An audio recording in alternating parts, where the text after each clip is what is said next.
পার্টির top to bottom সবাই পালাতে বাধ্য হয়, যে পার্টির বিরুদ্ধে স্কুলের শিক্ষার্থীরা তার ইউনিফর্ম নিয়ে স্কুল থেকে ক্লাস টাইমে বের হয়ে প্রতিবাদ জানিয়েছে, যে পার্টির রুলের বিরুদ্ধে সারা দেশের সকল মানুষ রক্ত দিয়ে জীবন দিয়ে ভূমিকা রেখেছে, কিভাবে তাদের সেই কিভাবে তাদের সেই সাহস হয়, কিভাবে তাদের সেই চেতনাবোধ আবার জাগ্রত হওয়ার সুযোগ পায়, তারা রাস্তায় নামতে চায় আমাদের বিরুদ্ধে।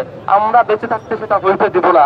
1 বছর পার হয়ে গেছে, এখনো গভর্নমেন্টকে সেই আমরা দেখতে পাই না কার্যকরী অবস্থা নিতে। ক্ষমতায় থেকে পুলিশ প্রশাসন যেভাবে রিফর্ম করার কথা ছিল, কাউন্সিলিং লেভেলে থাকার কথা ছিল, আজকে আওয়ামী লীগের আস্ফালন আমরা লক্ষ্য করছি, বিভিন্ন জায়গায় আগুন ধরিয়ে দেওয়া, বিভিন্ন স্পটে তাদের অবস্থান, এইটা নিতান্তই পুলিশ এবং প্রশাসনের ব্যর্থতা। এইটা আমাদের জনগণের দায়িত্ব না, আমাদের শিক্ষার্থীদের দায়িত্ব না রাস্তায় বসে বসে পাহাড়ে দেওয়া। এইটা যারা প্রশাসনের যেসব টিম আছেন, প্রশাসনের যেসব ফোর্স আছে, প্রত্যেকটা ফোর্সকে কাজে লাগানো ছিল আমাদের ইন্টারিম গভর্নমেন্টের মৌলিক দায়িত্ব। এবং ইন্টারিম গভর্নমেন্টের দায়িত্ব ছিল কোনো একটা জায়গায় যদি প্রশাসনের সেই লোকেরা ব্যর্থ হয়, তাহলে সেখান থেকে জবাবদিহিতার আওতায় নিয়ে আসা, তাদেরকে শোকজ করা, প্রয়োজন চাকরিকে বরখাস্ত করা, প্রয়োজন নতুন করে এই ফোর্সগুলোকে নতুন করে লোক নিয়োগ করা, তবু সেটা রিফর্ম করা সম্ভব ছিল। আমরা 1 বছর পার হয়ে গেছে, এখনো গভর্নমেন্টকে সেই আমরা দেখতে পাই না কার্যকরী অবস্থা নিতে। সেই বেশিরভাগই আমাদের যে পুলিশ, যে প্রশাসন, যে অন্যান্য আইন শৃঙ্খলা বাহিনী আমাদের উপর সওয়ার হয়ে সেই ক্রসফায়ার হামলা আক্রমণ করেছিল, সেই বাহিনীর একটা বড় অংশ এখনো তো সেই বাহিনীতে রয়ে গেছে। সেখানে রিফর্ম করার যেটা কথা ছিল, আমরা দাবি জানিয়েছিলাম, সেটি তারা আমলে নেননি।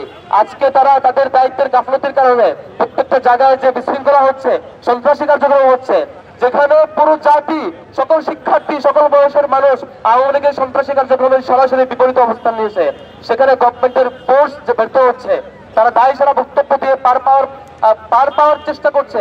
আমরা ইন্টারিম গভর্নমেন্টকে অনুরোধ করবো, বাংলাদেশের যেখানে যে স্পটে এই ধরনের কোন ধরনের কাজ করতে, কোন ধরনের অগ্নিসংযোগ করতে ব্যর্থতা করবে, সেখানেই সেই প্রশাসনকে আইনের আওতায় নিয়ে আসুন, তাদেরকেই সেই ব্যর্থতার কারণে জবাবদিহিতার মুখোমুখি নিয়ে আসুন। আর নয়তো এটাকে রিফর্ম করা যাবে না, আর নয়তো এটাকে আমরা শৃঙ্খলায় আনতে পারবো না। আজকে শিক্ষার্থীরা আজকে এই হাসিনার রায় উপলক্ষে যেটা উৎসব হওয়ার কথা ছিল, যেখানে শিক্ষার্থীরা সবাই একসাথে আমেজপূর্ণ পরিবেশিত থাকার কথা ছিল, সেখানে প্রশাসনের ব্যর্থতার কারণে, প্রশাসনের নিশ্চুপ ভূমিকার কারণে, প্রশাসনের সন্দেহজনক ভূমিকার কারণে আজকে শিক্ষার্থীদেরকে মাঠে নামতে হচ্ছে। এটা খুবই দুঃখজনক।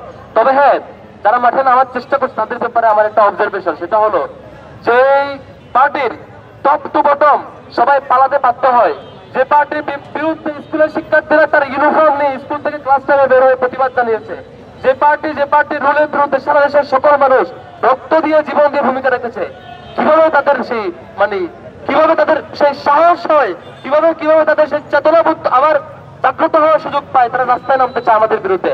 আমরা বেঁচে থাকতে সেটা হইতে দিব না। আমরা সারা দেশের ডাকসু থেকে শুরু করে চাকসু এবং সারা দেশের সকল ক্যাম্পাসের শিক্ষার্থীরা এই সন্ত্রাসী আওয়ামী লীগের বিরুদ্ধে আমাদের অবস্থান সবসময় থাকবে এবং একদম সেই সন্ত্রাসী বাহিনী নির্মূল হওয়া পর্যন্ত আমাদের অবস্থান জারি থাকবে। তোমাকে ধন্যবাদ জানাচ্ছি। ধন্যবাদ।